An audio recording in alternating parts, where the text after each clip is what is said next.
Bienvenido de nuevo al programa. Estamos aquí con Larry Johnson, exanalista de inteligencia de la CIA. Puedes seguir su trabajo en Sonar 21, que es de acceso abierto y no tiene publicidad. Dejaré un enlace en la descripción. Como siempre, muchas gracias por tomarte el tiempo. Sí, intento mantenerlos sin anuncios. Son tan molestos, muchísimo. Quiero abordar este tema de Trump. Él sigue defendiendo la causa de la paz. Sin embargo, su versión de la paz no depende del derecho internacional, la previsibilidad, ni siquiera la estabilidad. Más bien, creo que se entiende como que la paz consiste en tener una fuerza abrumadora, demostrar que es impredecible, de modo que el mundo tema las consecuencias si no se alinean con él. Así que parece que así habrá paz mediante la fuerza, por así decirlo. Y esta es la cura para la debilidad. A veces, si le escuchas a él y a Hegseth, parece que el propio derecho internacional es algo que limita, por esa razón, el poder de Estados Unidos. Sin embargo, para acumular más fuerza y por tanto paz, en su opinión, ahora vemos que Trump está utilizando tanto amenazas como presión para anexionarse Groenlandia. ¿Cómo evalúas lo que realmente está ocurriendo en este momento? Y mientras escribes, ¿ha llegado el momento de quitarle las llaves del coche a Trump?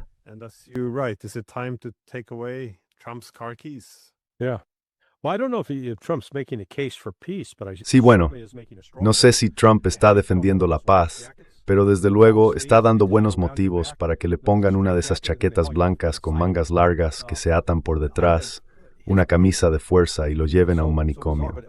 Su comportamiento es tan extraño. Pero lo que da miedo es que no se limita solo a él. Lo que me ha resultado tan alarmante en las últimas 3 semanas, especialmente esa semana del domingo 28 de diciembre al sábado 5 de enero, creo fue cuando él el día 28 lanzó el golpe contra el gobierno iraní, desatando protestas por toda la economía.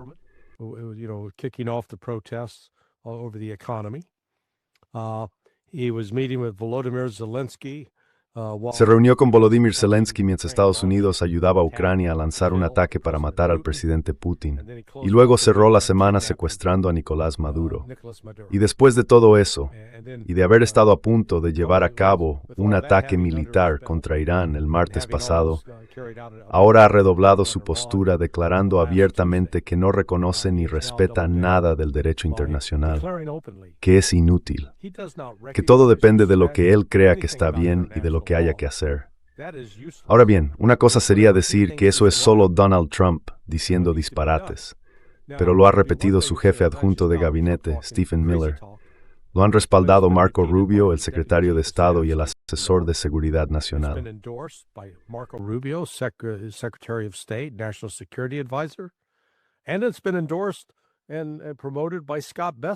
Y ha sido respaldado y promovido por Scott Bessent, el secretario del Tesoro. Ahora bien, no he visto ni oído nada salir de la boca de Pete Hegseth, pero como su recién designado secretario de Guerra, estoy seguro de que está totalmente a favor de esto. Así que si eres Vladimir Putin o Xi Jinping, o vaya, ya sabes, Starmer, Macron o Scholz, miras a Estados Unidos y dices, aquí está ocurriendo algo muy, muy diferente. Aunque es cierto que la mayoría de los países del mundo, o las grandes potencias del mundo, han encontrado de vez en cuando formas de pasar por alto o eludir el derecho internacional, aún mantienen una especie de compromiso verbal con él y lo consideran preferible a no tenerlo. Pero ahora Trump está, ya sabes, diciendo abiertamente que no significa nada.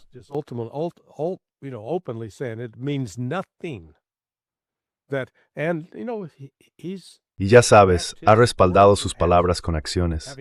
Se retiró del Tratado de Fuerzas Nucleares de Alcance Intermedio durante su último mandato como presidente. Y no es solo Trump quien está desafiando el derecho internacional. Ya sabes, George W. Bush canceló el Tratado sobre Misiles Antibalísticos. Y ahora, aunque Rusia intenta decir, oye, mantengamos vivo el nuevo START, Trump y su administración muestran un interés absolutamente nulo en hacerlo. Así que tenemos un colapso total del sistema internacional. Y ya sabes, hace un año no creo que ninguno de nosotros hubiera predicho que estaríamos aquí, a mediados de enero, viendo cómo la OTAN se desmorona porque Estados Unidos afirma que existe una amenaza china o rusa sobre Groenlandia. there's a Chinese or Russian threat to Greenland. Okay, well, under the NATO framework, Bueno, pues, bajo el marco de la OTAN, si existe una amenaza de ese tipo, se activa el artículo 5 y se consigue que toda la OTAN diga, sí, no vamos a permitir que eso ocurra. Vamos a proteger Groenlandia de Rusia y China. Pero Trump está diciendo, oh no necesitamos a la OTAN para proteger Groenlandia. Lo haremos nosotros, la tomaremos, os conquistaremos, lo haremos. Y aunque Groenlandia y Dinamarca no estén de acuerdo, da igual. Vamos a quitárosla por la fuerza. Y Europa se queda atascada, intentando averiguar, ya sabes, quieren oponerse, pero aún quieren a Estados Unidos, aún quieren seguir recibiendo el cheque mensual de Estados Unidos. Así que lo he comparado a nivel personal con cuando tienes una pareja abusiva. Un cónyuge abusa físicamente, golpea al otro, y la víctima nunca lo denuncia a la policía, nunca pide una orden de alejamiento, nunca hace las maletas y se va.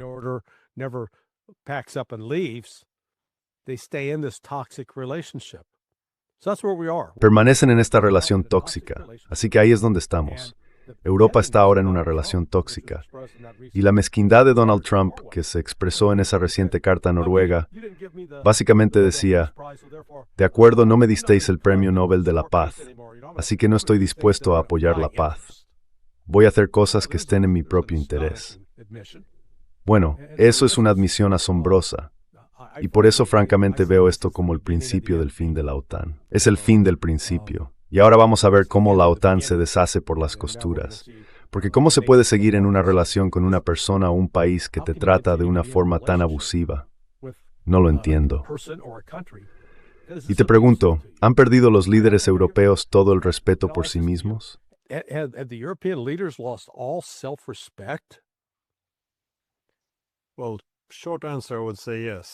Bueno, en resumen, diría que sí. Este es el problema, creo, con el paso del tiempo, que los europeos se hicieron tan dependientes de Estados Unidos. A menudo hago la comparación con el término guerra civil, porque es lo mismo. Una vez que hay dos partes enfrentadas, siempre acaban dependiendo en exceso de una parte externa, hasta el punto de perder el control sobre sus propias políticas. Y suele ocurrir lo mismo en los sistemas de alianzas. Cuanto más intenso se vuelve el conflicto, más dependientes se vuelven del protector. Por eso, cuando terminó la Guerra Fría, los europeos vieron una oportunidad para volverse más independientes.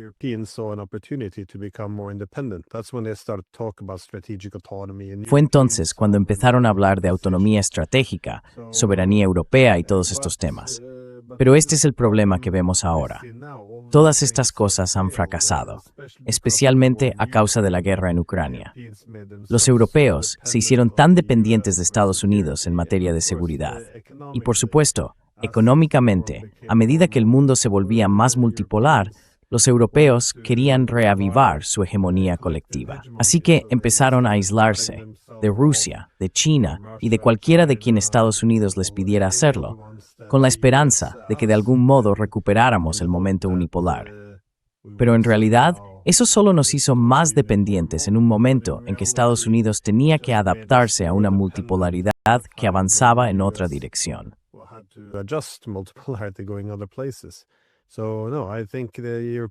Así que no, creo que los europeos se hicieron tan dependientes de Estados Unidos que ahora Estados Unidos puede hacer lo que quiera. En tu analogía, el cónyuge maltratado, creo que los europeos no tienen a dónde ir. Es simplemente volver y recibir más palizas, creo. En cuanto a esta carta, sin embargo, es bastante extraordinaria. Quiero decir, escribió una carta a la primera ministra noruega diciendo que ya no se siente obligado a pensar únicamente en la paz y luego lo vincula directamente con la amenaza de anexionar Groenlandia. Básicamente, dame el Premio Nobel de la Paz o invadiré algún territorio. Es realmente extraordinario y bastante gracioso también. Si los daneses están perdiendo algún territorio, es una forma bastante curiosa de perderlo.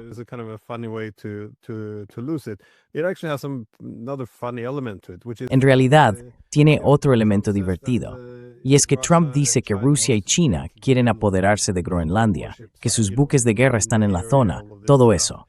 No es cierto. Es una tontería. Sin embargo, las propias agencias de inteligencia de Dinamarca han estado elaborando informes sobre esto, diciendo que los rusos podrían ir a por Groenlandia. Y la razón es que querían, ya sabes, exagerar la amenaza rusa para que Estados Unidos se comprometiera más con Europa. Pero puede que se les haya ido la mano, porque ahora Trump puede darles la vuelta al argumento diciendo, bueno, no sois capaces de defenderos de Rusia, así que la tomaremos nosotros, porque es demasiado importante para la paz mundial como para que Dinamarca la gestione. Así que los daneses podrían haberse perjudicado a sí mismos con su propia propaganda bélica.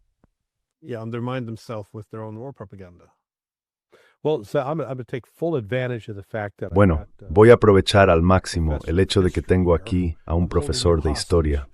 Te tengo como rehén.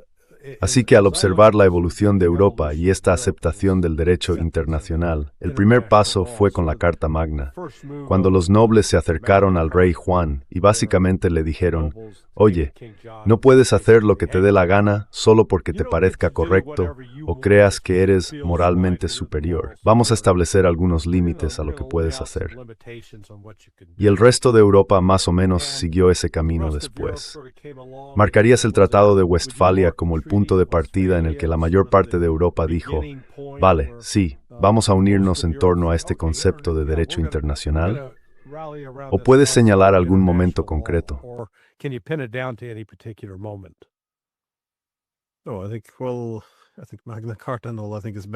No, creo que la Carta Magna y todo eso es mejor vincularlo directamente con Gran Bretaña.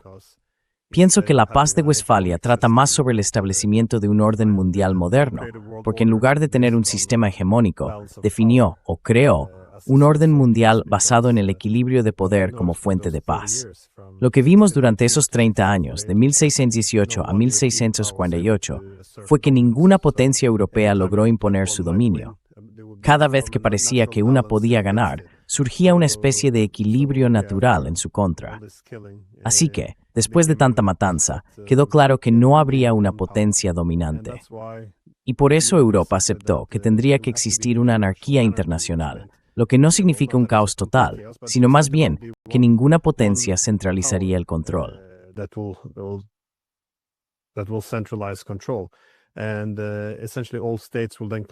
Y esencialmente todos los estados competirán entonces por la seguridad, y la paz se deriva de mantener un equilibrio de poder. Esto es muy diferente del sistema anterior. Sí, pero dentro de este marco hacen falta reglas, porque es aquí donde empieza a surgir la diplomacia moderna. Es cuando hay que establecer algunas normas sobre lo que podemos hacer. Quiero decir, todo esto se basa en el derecho internacional. Se renuncia a cierta flexibilidad en política exterior, así que no se puede hacer simplemente lo que uno quiera.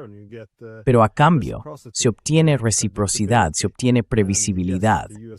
Y sí, Estados Unidos no puede simplemente apoderarse de Groenlandia si quiere, pero entonces sabe que otros países tampoco pueden hacerlo. Así que es más estable, lo cual hace que sea una locura ver ahora al presidente de Estados Unidos denunciar el derecho internacional como si fuera una maniobra woke para debilitar al país. Es muy extraño.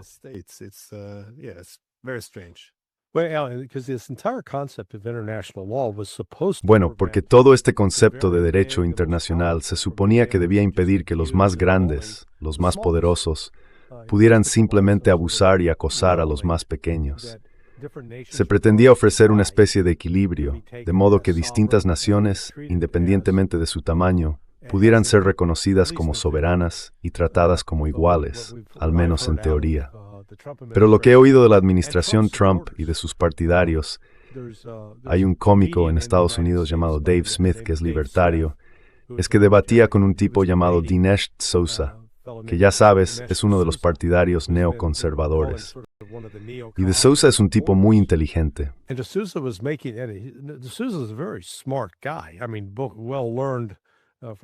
Quiero decir, una persona con buena formación universitaria. Pero él estaba argumentando que básicamente podíamos hacer lo que quisiéramos con Venezuela, porque son más pequeños y débiles. Bueno, sí, eso es como un adulto diciendo, oye, puedo explotar sexualmente a estos niños, o puedo maltratarlos físicamente de otras maneras porque son más pequeños y no pueden defenderse. ¿Qué vas a hacer al respecto? Pues bien, por eso existen leyes y normas que regulan lo que los adultos pueden y no pueden hacer a los niños. Ya sabes, es el mismo principio. Y ahora están extendiendo esa lógica a las relaciones internacionales, como, ya sabes, Dinamarca, pequeña, diminuta. Denmark, small, tiny. We can take it in a day. They can't fight back. Podemos hacerlo en un día. Ya sabes, ellos no pueden contraatacar. Y entonces lo miro y digo, ¿en qué se diferencia eso de lo que hizo Adolf Hitler cuando tomó el control de Checoslovaquia? Supongo que fue en 1938 o 1939. Es el mismo tipo de cosa. Ahora bien, sé que Alex Cranor ha escrito mucho sobre esto recientemente. No he tenido la oportunidad de leer toda su serie, pero aporta algunas ideas adicionales, que no es exactamente como la historia que nos cuentan. Aún así, todo se reduce a esto. O existen unas normas que rigen cómo portan los países entre sí, o no las hay.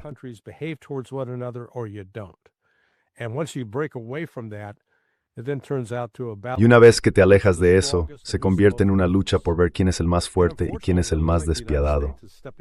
Lamentablemente, parece que Estados Unidos está entrando en ese juego. Ya sabes, no hay nadie alrededor de Trump que le diga, señor presidente, no puede hacer eso, o si lo hace, va a destruir la OTAN. Personalmente, no tengo ningún problema con destruir la OTAN. Creo que es un anacronismo, pero no sé si Trump se propuso deliberadamente hacerlo. Aún así, es probable que aún Jared Harris Stavrid cuando todo esté dicho y hecho, haberse quedado hidim de tutan y hecho de su continuidad. The legitimacy of NATO make it difficult to continue. Sí, no, creo que la OTAN también está muriendo. Y tengo que quitarme el sombrero ante el coronel Douglas McGregor, que básicamente lo predijo en la primera semana de la invasión rusa de Ucrania, que la consecuencia de esto no sería que la OTAN se fortaleciera, sino que muriera con más fuerza. Pero en lo que respecta al derecho internacional, creo que hasta cierto punto, al menos como realista político, me inclino a pensar que incluso la ley tiende a reflejar la distribución del poder. Después de la Segunda Guerra Mundial, teníamos un equilibrio de poder entre las dos principales potencias, la Unión Soviética y Estados Unidos. Y cuando existe ese tipo de equilibrio, en el que pueden limitarse mutuamente, creo que el derecho internacional suele reflejarlo.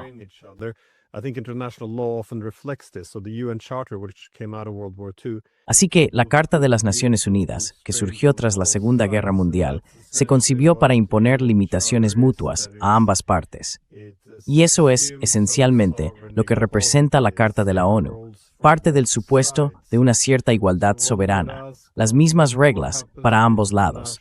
Entonces uno se pregunta, ¿qué ocurre con el derecho internacional cuando existe un sistema hegemónico? Es decir, cuando la Unión Soviética se derrumbó y solo quedó un centro de poder. ¿Por qué aceptaría Estados Unidos imponerse limitaciones a sí mismo si no hay nadie externamente que lo limite? Esto es lo que decía Stephen Walt en los años 90. Este sería el principal desafío para Estados Unidos. Hay un gorila de 500 libras y nadie que lo contenga, así que actúa sin control.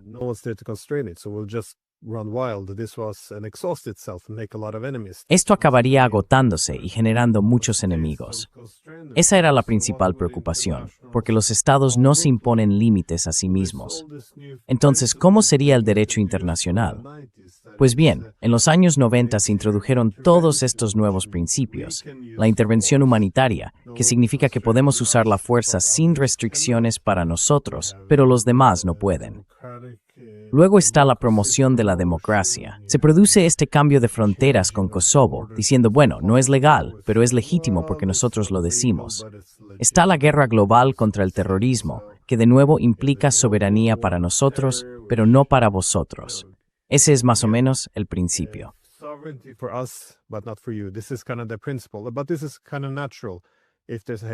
Pero esto es algo natural si existe un sistema hegemónico. El hegemón no se impondría límites a sí mismo. Pero creo que el problema ahora es que estamos entrando en un sistema multipolar y tenemos que empezar a aceptar de nuevo la restricción mutua.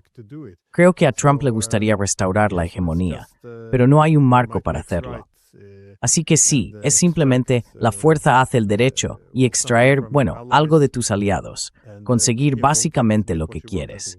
Creo que esa es la dirección que está tomando. No va a ser solo Trump.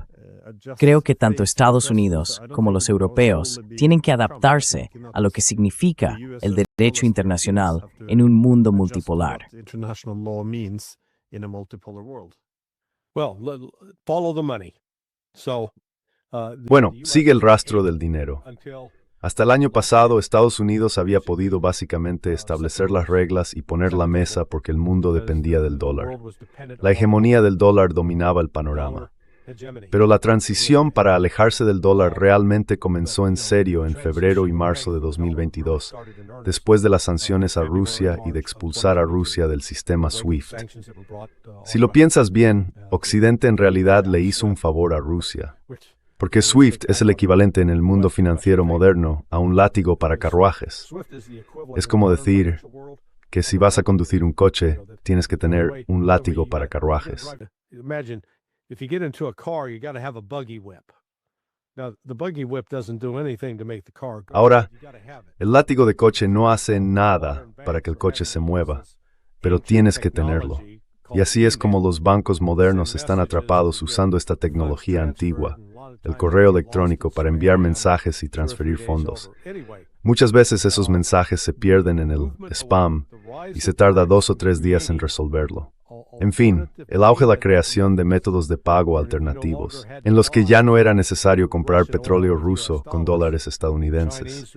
Los chinos pagaban en yuanes, y Rusia aceptaba los yuanes. Pero luego ambos países empezaron a comprar más oro.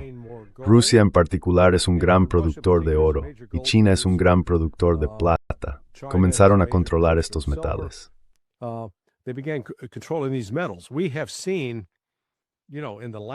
Hemos visto, ya sabes, en los últimos 2 meses una explosión, especialmente en la plata. Ayer, alrededor de las 2:30 de la tarde del domingo, la plata se vendía a $89 y anoche ya había subido a $93. No he tenido oportunidad de ver cómo va hoy, pero imagino que sigue subiendo. Y mientras esto ocurre, los países, en lugar de comprar más bonos del Tesoro de Estados Unidos, que es la forma en que el resto del mundo ayuda a financiar el déficit estadounidense, están comprando menos. No está claro quién está comprando ahora, si es realmente la Reserva Federal la que los está adquiriendo por su cuenta o qué. Pero el punto de todo esto es que el control de Estados Unidos sobre la economía global se está desvaneciendo.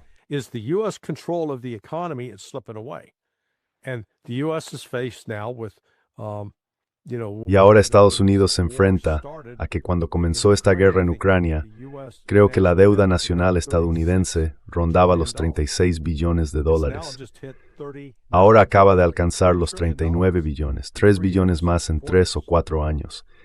Está creciendo muy, muy rápido y no hay señales de que vaya a desacelerarse, especialmente después de que escucháramos a Trump anunciar que va a aumentar el gasto en defensa hasta $1,5 billones, 500,000 millones más de lo que era.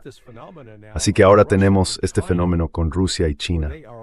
En cuanto a su situación económica, ya no dependen de Estados Unidos. Han conseguido desvincularse de la dependencia del dólar estadounidense. Rusia, por tener los mayores recursos naturales de cualquier país del mundo, está en una posición en la que puede, por así decirlo, extraer esos recursos del suelo, ponerlos en producción y venderlos.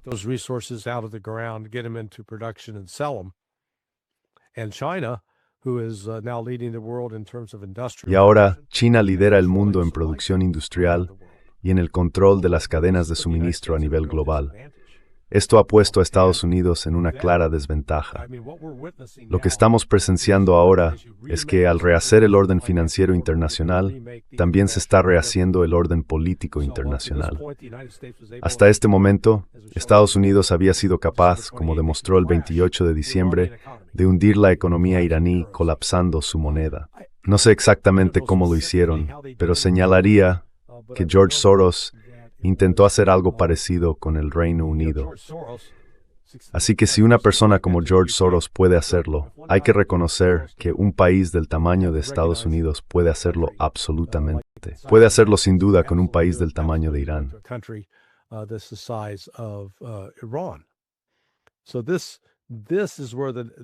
Así que aquí es donde realmente se está librando la próxima batalla, en los mercados económicos. El oro está en su punto más alto de la historia, la plata está en su punto más alto de la historia, y no hay pruebas de que otros países estén dispuestos a decir lo contrario. De hecho, vimos a Canadá. Canadá solía ser uno de los 3 principales socios comerciales de Estados Unidos, y ahora, debido al conflicto, está consolidando sus lazos con China y distanciándose de Estados Unidos. Es decir, a pesar de las afirmaciones de Trump de que tienen todos esos aranceles y están trabajando para controlar a esos otros países, la propaganda que difunde no coincide con la realidad que sustenta todo esto.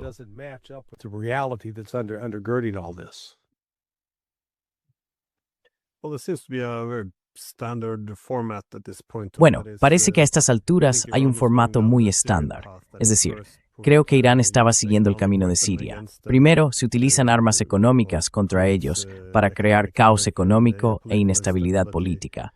Luego, se ayuda a instigar protestas mundiales y una revuelta. Y entonces pueden pasar 2 cosas. O bien se logra controlar o secuestrar la sociedad civil, impulsando un golpe de Estado, o el gobierno contraataca y se afirma que se está protegiendo al pueblo de su propio gobierno. Y luego, por supuesto, el país acaba destruido y hecho pedazos mientras hablamos de democracia y derechos humanos. Así que, es como si ya hubiéramos visto esta película antes. Sí.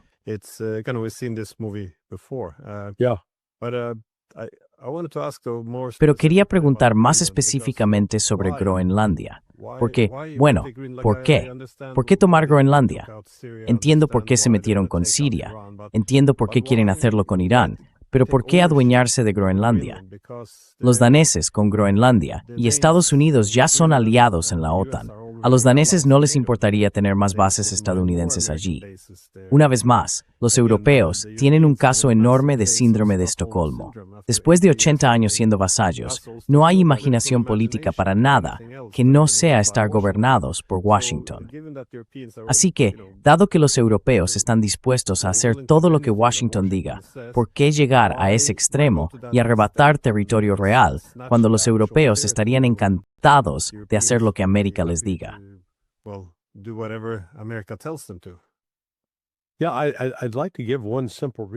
Sí, me gustaría dar una razón sencilla, pero no creo que exista una. Es realmente desconcertante. Una de las justificaciones es, bueno, Estados Unidos necesita esos minerales de tierras raras que China está reteniendo, pero aún así hay que extraerlos del suelo en Islandia o en Groenlandia, y luego hay que procesarlos. Y ahí está el problema. Sabes, a unos 40 kilómetros al norte de donde estoy, en Bradenton, Florida, hay una empresa minera llamada Mosaic. Mosaic tiene un suministro abundante. Han hecho todas esas minas de yeso y tienen todo ese material. Contiene todos los minerales de tierras raras. El problema es que Estados Unidos no tiene una planta de procesamiento.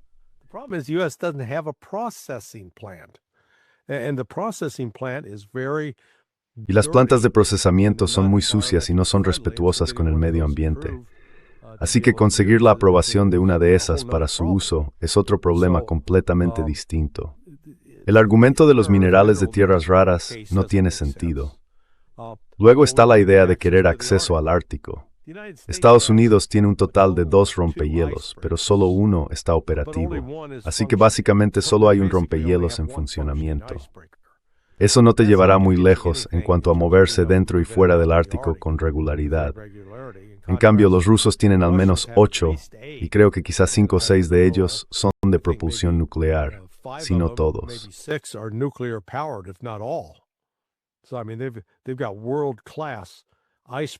Quiero decir, tienen rompehielos de primera categoría para transitar por esa zona en invierno, cuando se congela. Y de nuevo, no hubo ni un solo caso en el que Estados Unidos hiciera una solicitud a Groenlandia y dijera, oye, ¿podríamos ampliar nuestra base? Y Groenlandia respondiera ni hablar. O Dinamarca dijera que no, no tenemos eso. O cuando dijeran nos gustaría traer a más personal. Nunca fue rechazado. Así que esto, ya sabes, creo que es más bien un proyecto de vanidad personal de Donald Trump. Están usando la excusa de la seguridad nacional, pero probablemente lo llamaría Trumpland. Ya no sería Groenlandia. sería Trumpland. Y no me sorprendería verlo como otra forma de alimentar su vanidad. Way of catering to his vanity. Yeah, I was wondering if it's Sí, me preguntaba si prevés una división en el occidente político, y él quiere adelantarse a los acontecimientos, ¿sabes? Porque si el mundo se está volviendo multipolar, entonces Estados Unidos no podrá centrarse tanto en Europa, así que tendrá menos que ofrecer. Mientras tanto, los europeos, si quieren seguir siendo independientes y algo relevantes, tendrían que diversificar sus vínculos y empezar a conectar con otras grandes potencias. Así que se puede ver que, en un mundo multipolar, el occidente político no va a mantenerse de todos modos. Podrías argumentar, supongo, que es mejor asegurarte ahora de lo que necesitas conservar, a medida que el sistema de alianzas empieza a desmoronarse. now as the alliance system breaks up, which is why he would also like to get the semiconductor. Por eso también le gustaría trasladar las fábricas de semiconductores de Taiwán a Estados Unidos, si crees que el sistema de alianzas no va a durar. Pero también creo que hay un fuerte elemento de narcisismo ahí, además de su resentimiento personal hacia la UE. Los llama, ya sabes, peores que China. Sí, lo que también sugiere que si hubiera que pedir permiso a los europeos para tener tropas estadounidenses en Groenlandia, o si quisieran algún tipo de defensa antimisiles o estuvieran espiando a Rusia, necesitarían ese permiso. Creo que gran parte de esto también podría deberse a su personalidad. Yeah, yeah. No, I don't think we can. Sí, no creo que podamos subestimar eso en absoluto como una de las principales motivaciones para esto. Es todo, ya sabes, mira lo obsesionado que ha estado con he detenido 8 guerras, lo cual no ha hecho, y necesito el Premio Nobel de la Paz. Ya sabes, la carta a la que te referiste antes, al viceministro de Asuntos Exteriores de Noruega. ¿Era el viceministro de Asuntos Exteriores de Noruega? No, el primer ministro. El primer ministro. Y ya sabes, la alegría que mostró cuando Machado le entrega el Nobel, ya sabes, la medalla. Oh, y es como, en serio. Quiero decir, he jugado en equipos deportivos, y para mí conseguir una medalla o un trofeo no es gran cosa. No me voy a dormir por la noche diciendo, Dios mío, tengo que conseguir este trofeo o este premio.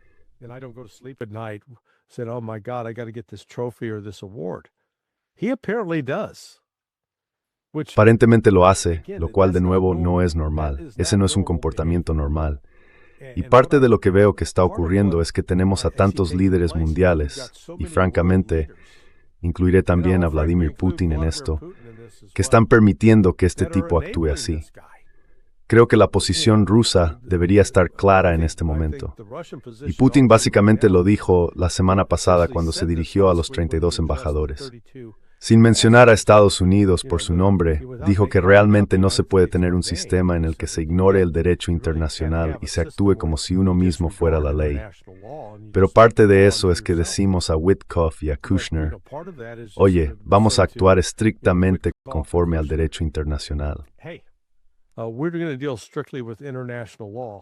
I need a commitment from you that the United States is going to follow that. And if not, necesitamos un compromiso por tu parte de que Estados Unidos va a cumplir con eso. Y si no, no tenemos nada de qué hablar. Empieza a aislar a Estados Unidos mediante un esfuerzo concertado entre China, India y Rusia, y colabora con otros países para dejar de usar dólares estadounidenses. Eso es lo único. El dinero, ya sabes, no quieres entrar en una guerra física, una guerra de disparos, pero por Dios, puedes paralizar financieramente a Estados Unidos, de modo que tenga que retirarse y replantearse su enfoque. Quiero decir, estoy realmente alarmado por lo que dice Trump, y está siendo respaldado por todo un grupo de aduladores.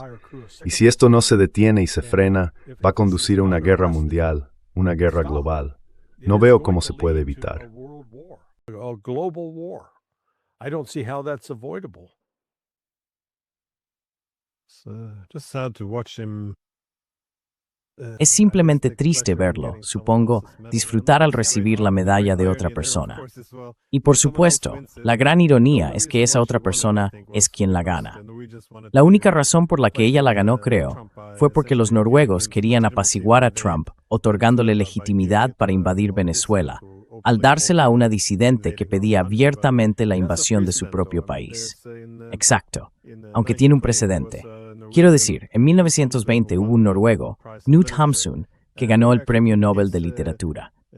Y en 1943, en realidad, entregó su medalla del Nobel a Joseph Goebbels, el ministro de propaganda nazi, porque pensaba que, bueno, el ministro de propaganda nazi era simplemente el mejor tipo del mundo. Así que ya ha ocurrido antes. I mean, So there has been it has happened before.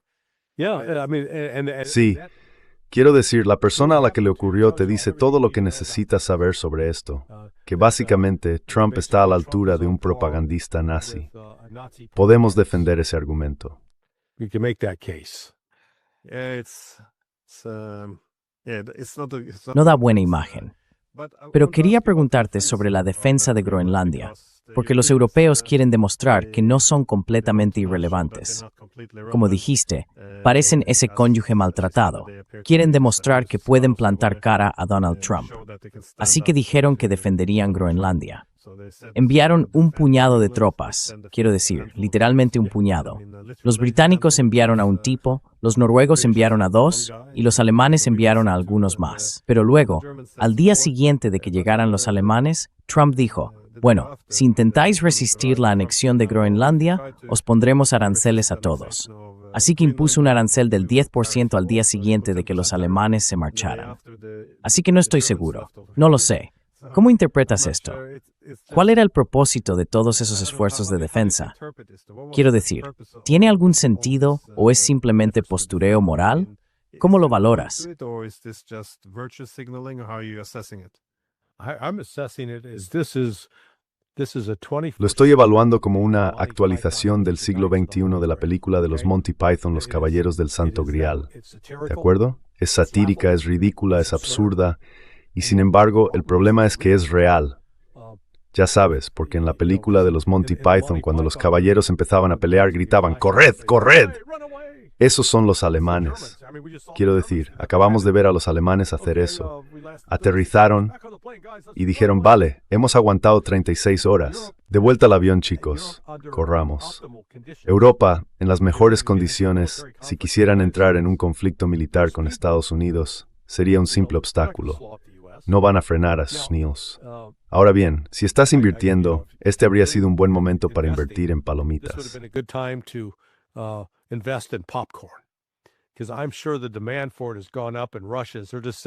Porque estoy seguro de que la demanda de eso ha aumentado en Rusia.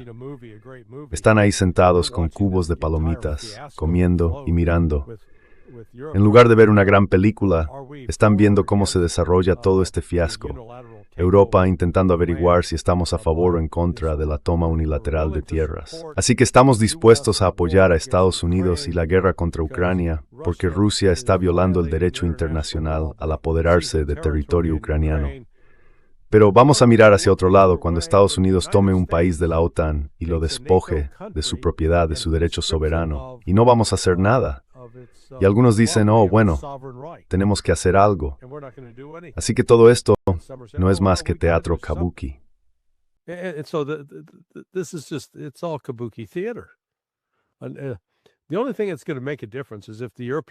La única cosa que va a marcar la diferencia es si los europeos finalmente se unen y dicen, un momento, esto no se puede permitir, y empiezan a cerrar las bases militares estadounidenses, a negar el acceso de Estados Unidos a lugares como Wiesbaden. No veo a Inglaterra haciendo eso en absoluto. Alemania es el único país donde realmente podrían darle la vuelta a la situación. ¿Y cuál sería, pensemos en el escenario más extremo, en el que Merkel dijera, un momento, ya hemos soportado suficiente abuso en esta relación.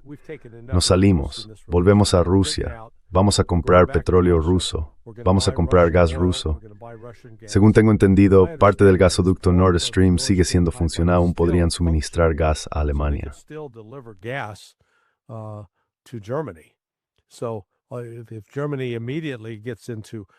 Así que si Alemania empieza de inmediato a pagar por gas natural y petróleo más baratos, se encontrará en una posición en la que podría detener su caída económica, que ya está en marcha. Eso podría captar la atención de Estados Unidos en ese momento. Pero conociendo a Trump, se enfadará tanto por la afrenta de los alemanes que redoblará su postura. En ese punto, verás cómo la OTAN se desmorona por las costuras. Ya no existe esa tan cacareada unidad que en realidad nunca ha existido. Y junto con eso, creo que veremos una aceleración de la ofensiva rusa contra los ucranianos. El general invierno realmente les está pasando factura, ya que han destruido todas las centrales eléctricas y un número cada vez mayor de ucranianos se ve obligado a abandonar ciudades como Kiev, Zaporizhia, Dnipropetrovsk y Kharkov. Cities like Kiev, Zaporizhia, Dnipropetrovsk, Kharkiv. Yeah. Well, Sí, bueno, creo que tendría cierto sentido para los europeos. Enfrentarse directamente a Estados Unidos no tiene ningún sentido, pero creo que dejar claro que tendría un alto coste sería la principal herramienta para avanzar, por supuesto. Pero es una gran apuesta porque los europeos no quieren que los estadounidenses se vayan, quieren que se queden. Es Trump quien intenta retirarse, así que su amenaza es en esencia lo que Trump quiere, lo que casi me hace pensar que esto es una maniobra para reducir la relevancia de la OTAN, porque Trump no puede hacerlo por sí solo. Se necesita el Congreso, es difícil de lograr, pero si los europeos lo hacen por él, entonces funcionaría.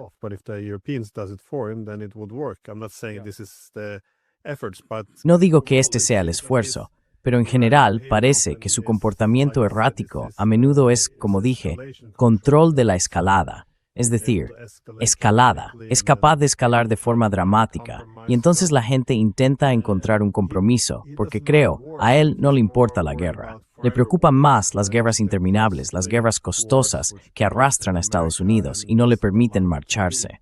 Parece tener aversión a los altos costes, pero quiere el fruto fácil.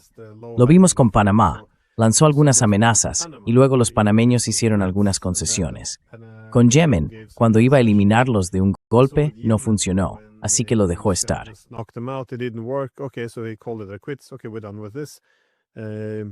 Vale, hemos terminado con esto. En Venezuela también. Simplemente entrar, secuestrar al presidente, matar a mucha gente y ya está. Ya sabes, hacer las paces, intentar trabajar con lo que quede del gobierno. En Irán también, intentar destruir sus plantas nucleares, hacer un ataque de decapitación y luego no funcionó. Bien, pues entonces lo terminamos de inmediato. Así que parece que este es el camino a seguir. Si los europeos desplegaran algunas tropas en Groenlandia, aunque solo fuera como medida disuasoria, eso dañaría para siempre las relaciones con los estadounidenses. O ya sabes, amenazar con llevar a cabo, supongo, la denegación de acceso al mercado a las empresas estadounidenses en Europa, ese tipo de cosas. Creo que eso funcionaría.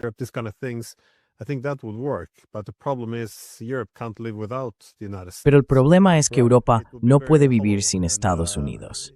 Así que sí, sería algo muy vacío. Y de nuevo, no creo que ninguna amenaza se llevara a cabo. Pero quiero decir, también me preguntaba qué opinabas del comentario de la primera ministra italiana, Meloni, porque dijo que después de que Trump impusiera aranceles a los europeos que enviaron tropas y empezaran a oponerse a la anexión, evidentemente había habido un malentendido, un problema de comunicación. Los europeos simplemente habían enviado esas tropas a Groenlandia para defenderla de Rusia y China. Porque Trump había dicho que ese era el problema, que tenían que anexionarse Groenlandia, porque Dinamarca no podía defenderla.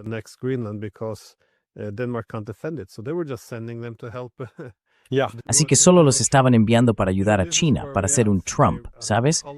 Aquí es donde estamos.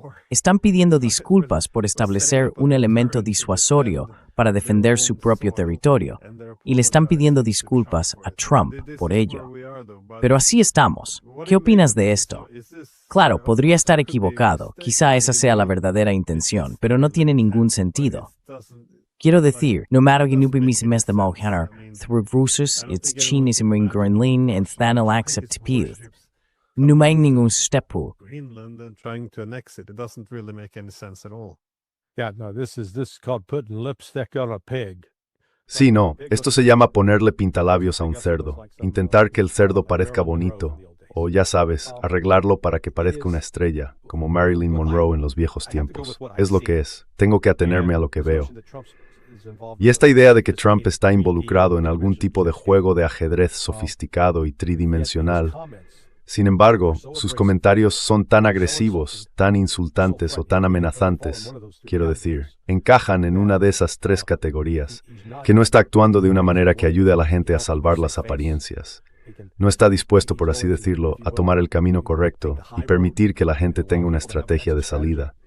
No, su enfoque es pura fuerza bruta, casi obligando a algunos de estos líderes a degradarse o a aceptar insulto tras insulto. Y ya sabes, puede que eso te funcione una vez. That you might be able to get away with that once, but you can't keep getting away with it because at some point people will. Pero no puedes seguir saliéndote con la tuya, porque en algún momento la gente contraatacará, buscarán venganza, encontrarán la manera de apuñalarte por la espalda o tenderte una trampa. Y por eso Trump es débil. Lo que Trump está haciendo, en mi opinión, es debilitar drásticamente la capacidad de Estados Unidos para seguir ejerciendo esa influencia hegemónica en el mundo. En cambio, una vez más, está utilizando los aranceles como un garrote político. Sabes, históricamente, los aranceles se han utilizado con éxito cuando se aplican con un propósito económico, cuando un país está gravemente perjudicado por la capacidad económica de otro país, o por lo que éste produce y comercia, etc. Así que puedes usar los aranceles para defender tu propia producción nacional. Pero cuando conviertes los aranceles en una herramienta política, de castigo y coerción, eso solo funciona si tienes el control monopolístico de un producto o de la moneda. Y ese ya no es el caso.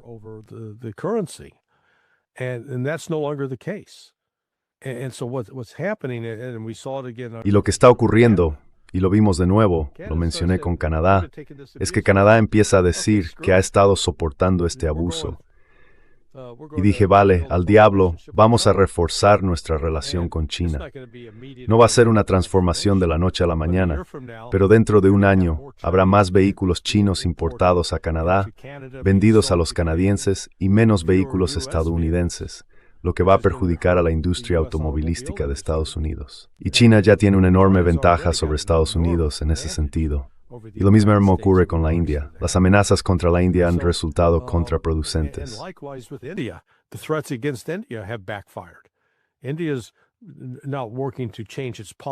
India no está trabajando para cambiar sus políticas para adaptarse a Estados Unidos. Está buscando nuevos socios comerciales y diciendo, de acuerdo, tendremos que vivir sin ellos. Así que cuando Trump se aferraba a esa falsa creencia de que Estados Unidos era tan poderoso, que éramos una potencia empresarial, económica y militar esencial de la que nadie podía prescindir, de repente está descubriendo que muchos de estos países están diciendo, sí, no, podemos vivir sin vosotros. Y de hecho, cuanto más nos distanciamos de vosotros, menos problemas tenemos. Por eso, una vez lo comparo con esa relación de sinifusivo.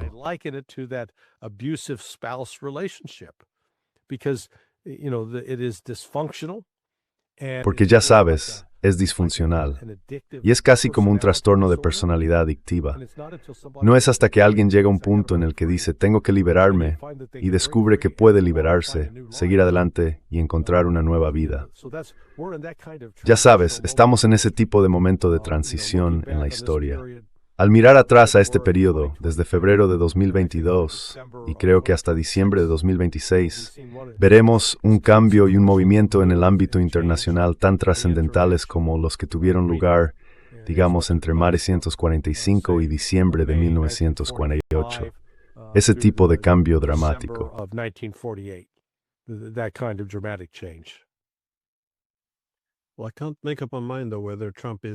Bueno, no consigo decidirme sobre si Trump está realmente inestable o solo lo finge, pero creo que no importa, porque como has dicho, en cualquier caso ya no se puede confiar en él. Y bueno, en el caso de que lo esté fingiendo, me pregunto si está siguiendo el enfoque del hombre loco de Richard Nixon. Es decir, que si actúas de forma irracional y extrema, puedes escalar y controlar la escalada. Puedes ejercer una enorme presión sobre los demás, pero también puedes reducirla, porque nadie quiere ese tipo de confrontación con un loco. Así que, siendo impredecible, subiendo por la escalera de la escalada y obligando esencialmente a los demás a ceder y a comprometerse por miedo al resultado desastroso de alguien que parece inestable.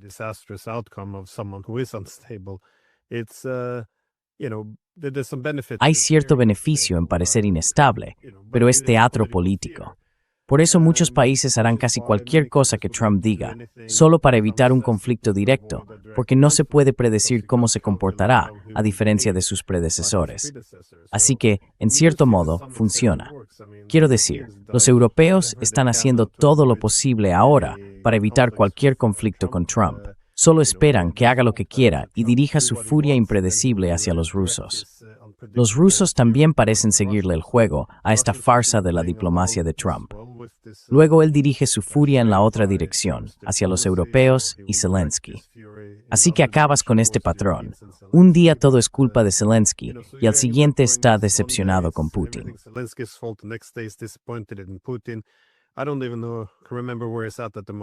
Ni siquiera recuerdo dónde está en este momento, pero no creo que importe. Simplemente salta de un lado a otro. Mi punto es que sea inestabilidad real o no, al final nadie confiará en ti. Así que los rusos, creo, ya han tomado una decisión. No importa qué documento firmen, habrá un nuevo acuerdo al día siguiente. Así que creo que es una estrategia defectuosa. Tampoco funcionó tan bien con Nixon. Pero déjame hacerte una última pregunta, porque empezaste a hablar de la economía de todo esto. Con él imponiendo aranceles a los europeos, ahora dicen que podrían responder con $93,000 millones en aranceles a Estados Unidos. Puede que no lo hagan, pero de todos modos, solo los aranceles estadounidenses podrían provocar una crisis financiera. ¿Lo ves probable? Yeah, actually, I do. I think. Sí, en realidad sí. Anoche me encontré con un video de YouTube llamado Metales y Mercados. El analista, creo que es un analista generado por IA, así que no una persona real, tiene una presentación muy fluida, profesional y coherente, lo que indica que se trata de un guión escrito. Mi interpretación ahora es que probablemente fue escrito por los chinos. Lo que dicen es que, debido a los aranceles de Trump, es probable que se haya creado un verdadero desequilibrio en el mercado, especialmente en lo que respecta a la plata. Lo que me dio cierta confianza de que no se trataba simplemente de propaganda de inteligencia artificial es que el video supuestamente se grabó ayer, domingo por la tarde, a las 14:38. Sunday afternoon at 2:38 p.m. Eastern Time. Hora del este, y el precio de la plata en el mercado al contado rondaba los $89. El tipo decía que podría bajar un poco, pero en 8 horas esa cifra subió a $93. Aumentó $4.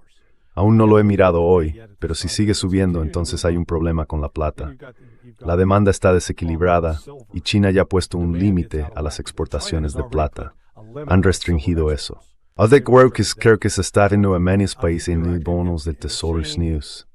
En el par, Estados Unidos podía financiar sus euros ayudó a estadounidenses estadounidenses países. By selling U.S. debt to foreign countries, and these foreign countries would buy it up because they thought, Y esos países extranjeros lo compraban porque pensaban, Estados Unidos es un lugar seguro, siempre pagarán sus deudas. Ahora estás viendo que ocurre lo contrario. Estás viendo a Rusia, China, India, especialmente esos tres, comprar más metales preciosos para sus propias reservas, al igual que varios otros países.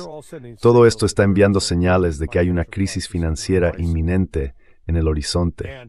Y sabes, me encanta usar analogías cinematográficas porque creo que revelan cierta verdad. Preguntarse si Donald Trump está loco es como preguntarse si el personaje que interpretó Mel Gibson en Arma Letal estaba loco. Whether he was crazy, and you saw him at various points where he would act crazy. Y ya sabes, lo veías en distintos momentos en los que actuaba de forma loca. Y luego, cuando no había nadie cerca, se preparaba para ponerse una pistola en la boca y suicidarse. Así que no era el tipo de persona a la que llamarías estable. Y creo que eso es lo que estamos viendo con Trump. Mira, tenemos pruebas que se remontan a su primer mandato en Washington en 2017. Ha demostrado repetidamente que es un completo fracaso a la hora de elegir a las personas que debe incluir en su gobierno, o casi un completo fracaso. Tiene una habilidad especial para elegir a las personas equivocadas, o para elegir a personas que en realidad trabajan para socavarle, o a personas que no son competentes. people that are not competent. And we saw that whether, when he put Gina Haspel in charge of the CIA. Y vimos que cuando, ya sabes, puso a Gina Haspel al frente de la CIA y a Christopher Wray al frente del FBI. Ya sabes, lo hemos visto ahora, hablando de poner a Pete Hegseth y cambiarlo al Departamento de Guerra. De nuevo, me pongo en la posición, si soy un analista de inteligencia rusa o china, y tengo que ir y hacer una evaluación para el presidente Putin o el presidente Xi sobre qué tipo de persona es Donald Trump. ¿Se le puede confiar? ¿Está dispuesto a hacer un trato y mantenerlo? ¿Su objetivo final es simplemente pulir su imagen, poner su nombre en todo para parecer un ganador? ¿O en realidad es una criatura dependiente del Estado profundo que pretende destruir Rusia y o China? Y ya sabes, en mi propia opinión, tendría que quedarme con lo último. Creo que Trump se ha convertido en una herramienta conveniente. I think Trump has become a convenient tool. He's not setting the agenda. He's not running. Él no está marcando la agenda. No está moviendo las piezas del tablero de ajedrez. Pero sin duda está facilitando este esfuerzo por debilitar a China y a Rusia, porque hay quienes conducen el autobús que aún creen que ambos representan la principal amenaza que debemos detener, en lugar de pensar en cómo podríamos colaborar con Rusia y China para que todos los países prosperen. ¿Cómo podemos trabajar con Rusia y China para no necesitar un presupuesto de defensa de $1,5 billones? ¿Cómo colaboramos con Rusia y China para promover y construir infraestructuras en países de todo el mundo? Esa actitud no existe en Occidente. Es más bien, nosotros ganamos, vosotros perdéis. Es un juego de suma cero. Y mientras esa mentalidad siga presidiendo y dominando a quien esté en el poder, Estados Unidos estará atrapado en una situación de la que no creo que vayamos a salir.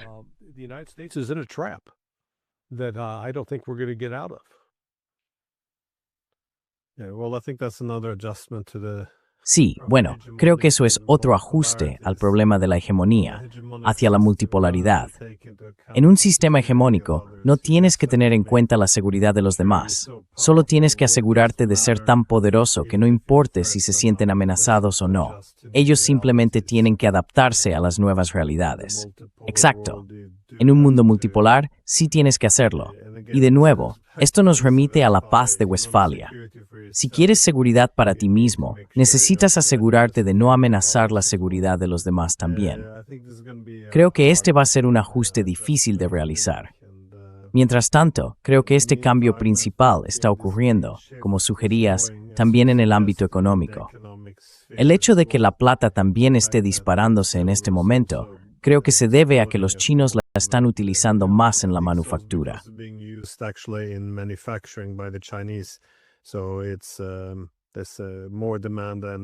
Así que hay más demanda que oferta. Pero ten en cuenta que en septiembre la plata rondaba los $40. Ahora está en 95. Esta es básicamente la historia de la plata. En los últimos meses ha despegado y no está bajando.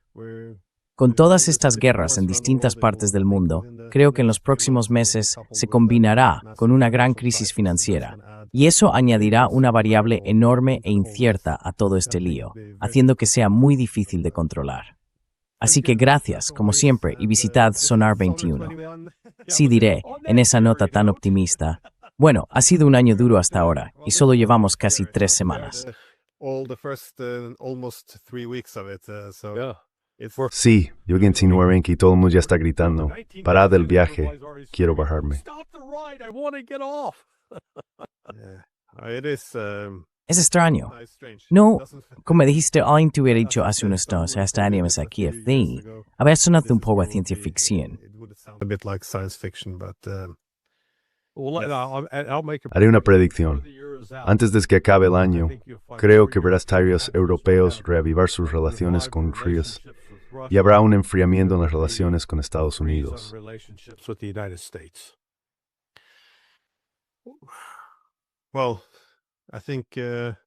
Bueno, creo que si quieren más independencia, tienen que reducir su dependencia de Estados Unidos.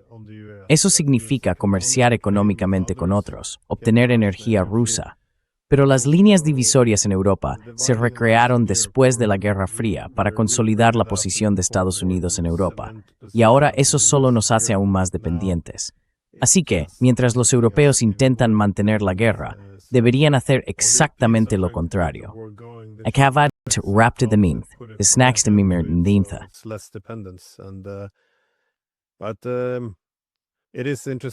Pero es interesante ver cómo los europeos se quedaron de repente conmocionados, porque justo en el último año de la presidencia de Trump tuvimos esos ataques contra la disuasión nuclear de Rusia.